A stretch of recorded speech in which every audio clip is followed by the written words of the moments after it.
Dark Scorpions are an archetype that debuted way back in Pharaonic Guardian, one of the sets that I have still to this day no idea how to spell every single time I have to look it up.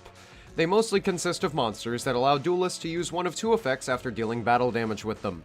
These cards have always been completely unplayable. Besides Dawn Zalug ripping a card out from the opponent's hand every time it wants to attack, but even then it's not a saving grace for the archetype. It was just kind of used around GOAT format era. And that, even then, it's not really that good of a card. And no, I'm not even going to give a passing praise to Dark Scorpion Burglars, which y'all may know as the card that allowed one of the worst win conditions in Yu-Gi-Oh! To not be viable, but just have, like, a way to happen at all.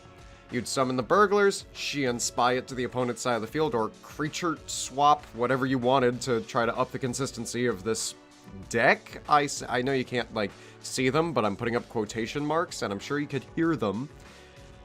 And then, you just crash small tokens into it to mill 3 Jackpot 7s and win the game. It may in fact be the worst deck with a dedicated win condition I have ever seen in my entire life. Dark Scorpions have fallen so far from their already humble start that they're not even a meme deck. They're a meme to make fun of.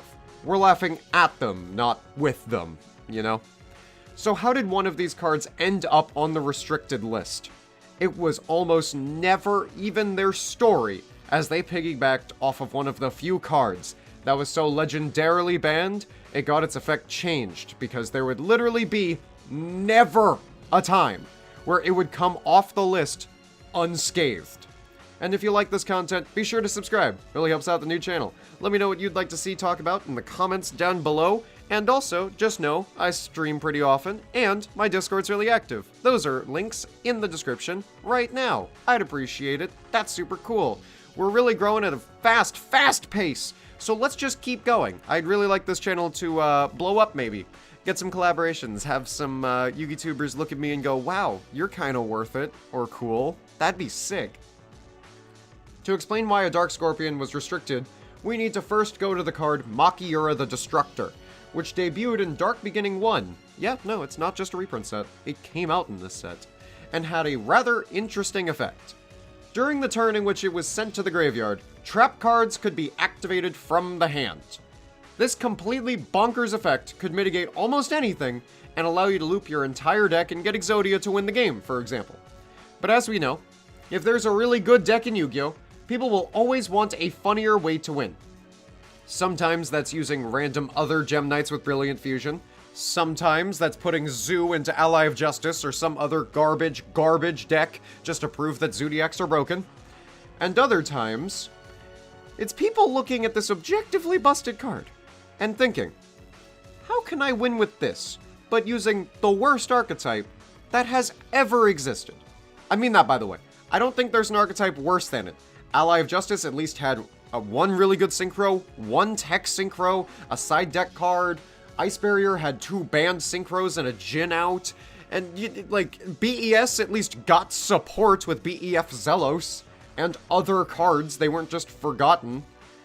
I just don't think that there's ever been another archetype that needs so much help, has gotten no support in 2 decades, and has 0 cards that have ever mattered in any way for any, like, big amount of time or influence. Unless you count, well, this, but I don't, and you'll see why. It leads us to the Dark Scorpion in question, Chick the Yellow. This rascal's got a pretty strange effect. When this card deals battle damage, you can choose to either target a card on the field and return it to the hand, or you may look at the top card of your opponent's deck and put it at the top or bottom of their deck. No one on the face of the earth has ever used the second effect, because bouncing a card was better, especially for what we're trying to do today. The premise was simple. You just had to completely clear your opponent's board, which wasn't that hard considering it's 2005 and a light breeze could wipe the opponent's board. You don't need Dark Ruler evenly. You had Heavy Storm and Dark Hole with time to draw and set that up. This really wasn't that hard to do, all things considered. Have Chick the Yellow in the graveyard on the same turn in which you discard or destroy MAKYURA the Destructor, probably by using Graceful Charity or maybe Hand Destruction, thus allowing you to activate traps from your hand. Activate Call of the Haunted or Limit Reverse. Both could work to special summon Chick the Yellow and attack your opponent directly. You would then bounce the trap card back to your hand, and Chick, since it doesn't have anything that's keeping it on the field anymore, it would die and go back to the grave. You're right back where you started.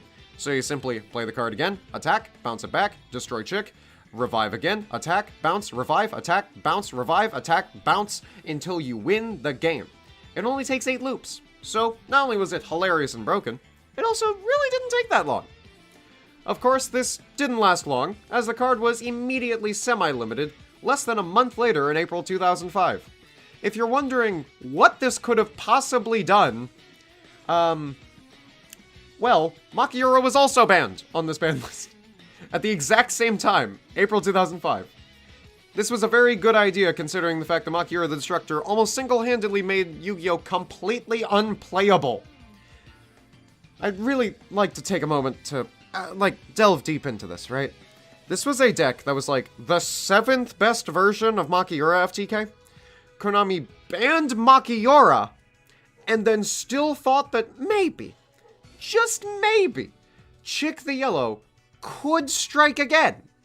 I have no idea why it even got hit. You'd assume Konami just really liked MAKYURA like old Firewall days, and then just banned Chick, but then got their senses straight and swapped them around to the next ban list after, or something like that, right?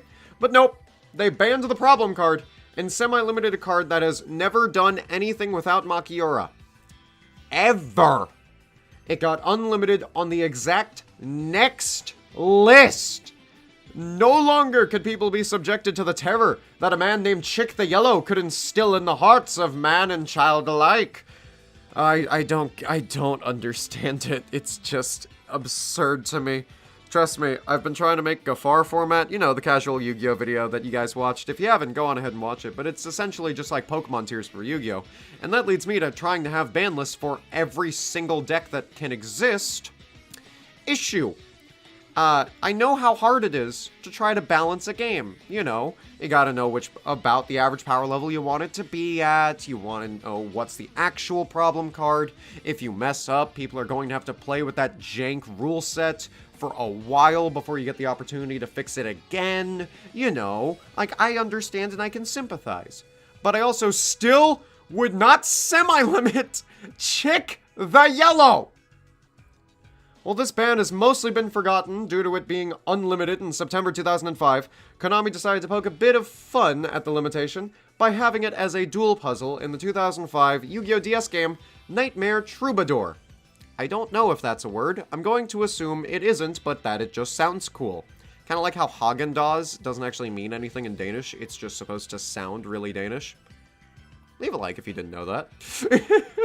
There's something so funny to me about not only a Dark Scorpion doing anything at any time ever, but also that Konami, upon accidentally making the card work this way, also thought it was hilarious. Yes, the story of the only claim to fame the archetype has is piggybacking off of, like, a top 10 most broken Yu-Gi-Oh! Card to ever exist. But Sky Strikers have Engage, so that still happens to this day. If you like this video, go on ahead and check out this one. It's about how Duel Links had its own FTK. We have a lot of those in this game, now don't we?